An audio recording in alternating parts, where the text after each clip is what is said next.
While walking through the forest one day, a farmer found a young eagle who had fallen out of his nest.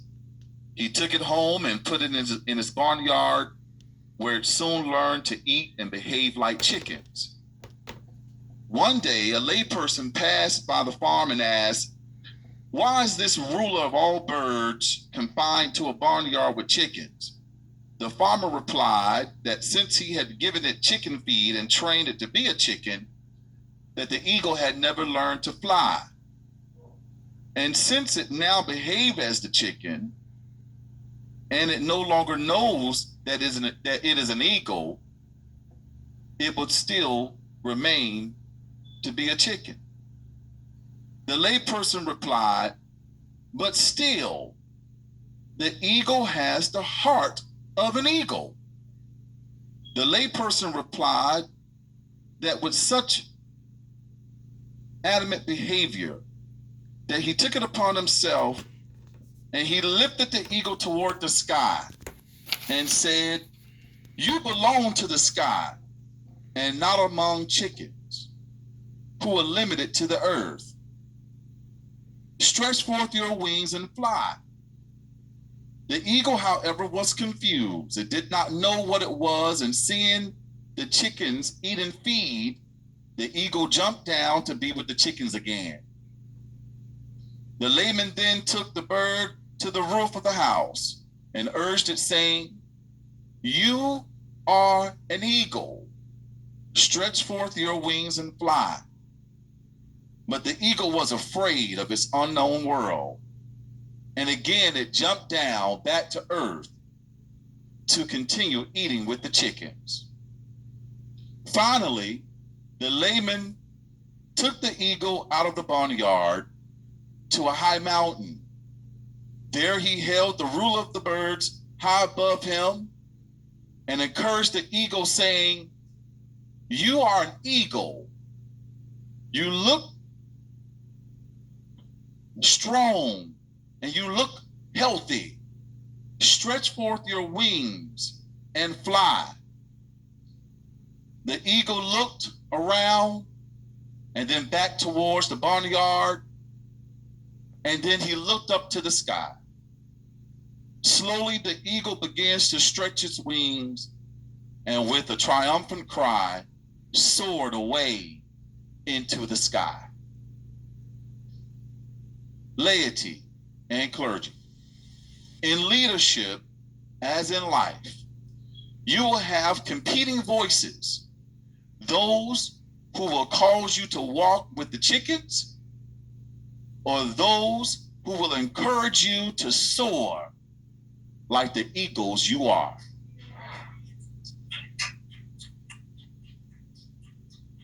You see, over the years as your president, I've experienced some challenging moments, but I would say 85% of the time, if it wasn't for you all encouraging me to be the better person that I am today, I don't know where I would be. It reminds me of a song that my grandmother used to sing. "Without God, I would be nothing, like a ship without a sail."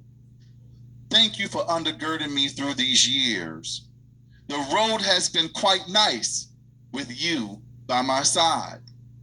And in those times, I was able to capture a few truths worth remembering. Number one, not everyone who picks you up will lift you up. The man who found the young eagle might have meant well in bringing the eagle to his barnyard, but over time, his good deed turned the majestic bird, full of so much potential, into a common barnyard chicken. If you want to soar as a leader, you must break free from the good intentions of You're people. out Where are again. you? You're out of sound again. You're good. All right. If you want to soar as a leader, you must break free from the good intentions of people who do not bring out the best in you. And number two, your worth is not defined by those holding you back. As the young eagle grew, its identity was shaped by the company it kept. Instead of realizing its full potential to soar to the heavens, it was grounded with the chickens. The eagle was being labeled as something it wasn't. Its future was being cast, and the man could not be more wrong. If you want to soar as a leader, laity, and clergy, you must never let the people who are holding you back define your worth. When you have the heart of an eagle, don't allow the mindsets of chickens to hold you back. Number 3, you can only soar like an eagle when you start acting like one. Over time, the young eagle was persuaded by the naturalist. That's what I call the farmer or the layperson, that he was more than a chicken, as led to believe. Thank you, laity. It was when the eagle embraced everything that was great about him that he took his rightful place, soaring in the sky. It's time to soar. If you want to soar as a leader, you will have to shake off the labels your critics have given you and stop hanging out with the chickens. Surround yourself with those who bring out the best in you. Number 4, those who believe in you the most will insist that you fly. The layperson saw the eagle for the grand and the majestic bird that it was. He knew that as long as it was confined to the barnyard, it would never live up to its full potential. He saw the eagle's potential and didn't give up on it. If you want to soar as a leader, you will need people in your life who believe in you, people who will call out the best in you, and people who will never rest until you fly. Laity, this is your time to soar. We have made great accomplishments in our membership growth. So much that from the year 2011, the 5th Episcopal District Lay Convention grew from registering 60 to 85 delegates to registering 95 to 125 delegates to our annual conventions.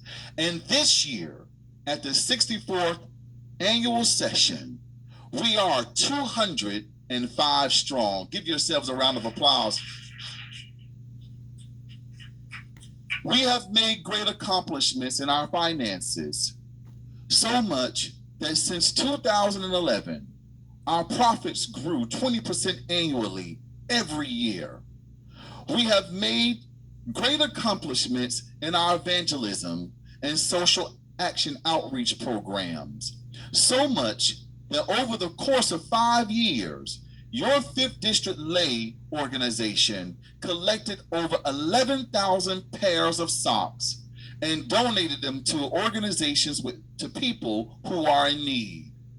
We also have collected and donated over $15,000 through our Lay Agape Outreach Services project to nonprofit and local church organizations in need. We have made great accomplishments in our training efforts, where over the course of 10 and a half years, we have rendered transformative training sessions that were no repeats, yet encouraging and inspiring with those with listening ears to grow in the lay ministry. And I want to take this time to thank Judge Patricia Mayberry for being my director of lay activities those first 4 years, and now Marilyn Lovelace Grant, who has carried the baton to the finish line. Thank you all so much. Let's give them a big hand. We have made great accomplishments through our scholarship efforts, where we have received over $100,000 in donations to support graduating high school and returning students, leaving over $50,000 in the scholarship account. Give yourselves a big hand. And that's not all of it. But even with that much, my beloved brothers and sisters, my heart is full and my feelings tender. And I want to say thank you. Thank you all for your support over these past 10 and a half years. And thank you all for your continued support, because the race is not finished yet. I want you to know how much I love and appreciate my devoted executive team. So executive team, if you're in the virtual land, just raise your hand. That includes conference presidents. And out there in the audience, just raise your hand. You all are the people of great wisdom and understanding, even through the rough patches, like today, a technical error, which were few, but I want you to know that your service is invaluable to the lay organization and to my leadership throughout these years. Now, get ready to soar even more. I want you all to know how much I love and appreciate each conference president representing the Southern California Conference, the California Conference, the Midwest Conference, the Desert Mountain Conference, the Missouri Conference, and the Pacific Northwest. I love and support my brothers and sisters. I secretly identify you as the quorum of six, because when I need to reach out to you, I'm sending you text messages and you respond so very well. Thank you all for attending all of your meetings, and thank you all for giving me the support throughout these years. During this past year, you all suffered along with me through this pandemic. You put up with the multiple emails and my early morning phone calls, my mass text messages, and boring jokes. My jokes are not that great, but you laugh anyway. Again, through a pandemic like we are here today, you put up with that, and we suffered with each other, but to God be the glory. Here we are making it work. Thank you all so much. Yeah, you can go ahead and clap. Every single meeting, like I said, you were present, and you met every request, every obligation, and every budget needed. The work is not done, conference presidents. Get ready to soar. I want you all to know how much I love and appreciate Bishop Clement W. Few and Supervisor Alexia Few for openly supporting me through these last 4 years. Being an Episcopal district lay president has its many challenges, but when you have a working and transparent leadership team with great accomplishments, Episcopal team, allow the lay organization, continue to allowing us to work well with you on this Christian journey as we sustain and maintain kingdom building. What I'm talking about here is an effort to co-partner, not as man over man, but as lay persons working with God, being co-responsible in the ministry and outreach of the church that embraces kingdom building. No. What I'm talking about here is you all remembering who we are. We're not the chickens. We are the eagles. We are strong laymen and laywomen who are called for such a time as this, that will allow us to enhance our calling and soar to new heights. This time is up, and I'm deeply grateful that as your president, we have done the work. and we will continue to do the work. May heaven's blessings be with you.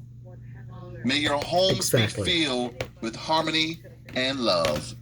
Right. May you constantly nourish your testimonies that they might be a protection to you He sure did. against the adversary. As your humble servant, I am grateful and I desire with all my heart and to serve him and to continue serving you. So lay it all together. Thank you very much.